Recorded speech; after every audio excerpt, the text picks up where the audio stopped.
से नहीं था और उसने तुरंत एक बोतल उठाकर सीसू गैंग के लीडर के सर पर फोड़ दी, जिसके तुरंत बाद दोनों तरफ से एक दूसरे पर बंदूकें तान दी गई। पर उस वक्त सीसू गैंग के पास कम आदमी मौजूद थे, जिसके चलते वो निक और उसके साथियों को सिर्फ धमकियां देकर वहां से चले गए।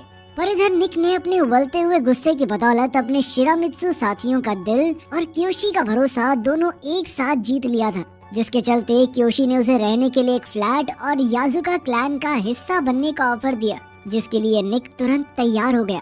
कुछ दिनों बाद क्योशी ने उसे उसका दूसरा काम दिया, जिसमें उसे एक बार ओनर से मिलना था जो शिरामित्सु गैंग की बात नहीं मान रहा था। और इस बार भी निक ने उसी अंदाज से काम किया जिसके लिए वो फेमस था। इस बार क्योशी ने भी उसका साथ दिया और अपने इस तरीके से वो गैंग का दबदबा बढ़ाते जा रहे थे। इसके बाद क्योशी निक को शिरामित्सु के एक नाइट क्लब में ले गया, जहां उसकी नजर एक बार फिर उसी जापानी औरत पर पड़ी जो उस वक्त डांस कर रही थी। पर तभी निक ने देखा कि क्योशी अचानक उसे डांस फ्लोर से खींचता हुआ बाहर ले गया। पर क्योशी की आवाज में उस औरत के लिए चिंता और फिक्र थी।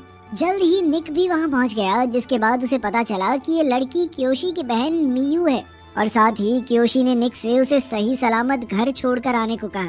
लेकिन अपने घर के दरवाजे पर पहुंचते ही मियू ने अचानक एक अलग ही रूप ले लिया और उसने निक को छेड़ते हुए अंदर आने को कहा। और फिर कुछ देर शर्माने के बाद निक भी तैयार हो गया।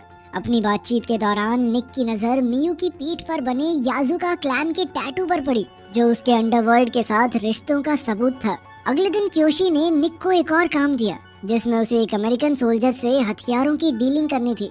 लेकिन इस डील की खबर शिरामित्सु के किसी मेंबर को नहीं होनी चाहिए, जिसका मतलब था कि निक को ये सारा काम अकेले करना होगा। अगले दिन जब निक इसी डील को करने के लिए डॉक्स पर पहुंचा, तो उसे वहां एक अनजान लाश दिखाई दी। और इससे पहले कि निक कुछ समझ पाता, अचानक सीसू गैंग के कुछ मेंबर्स वहां पहुंच गए। असल में वो लोग डील खराब करके सारा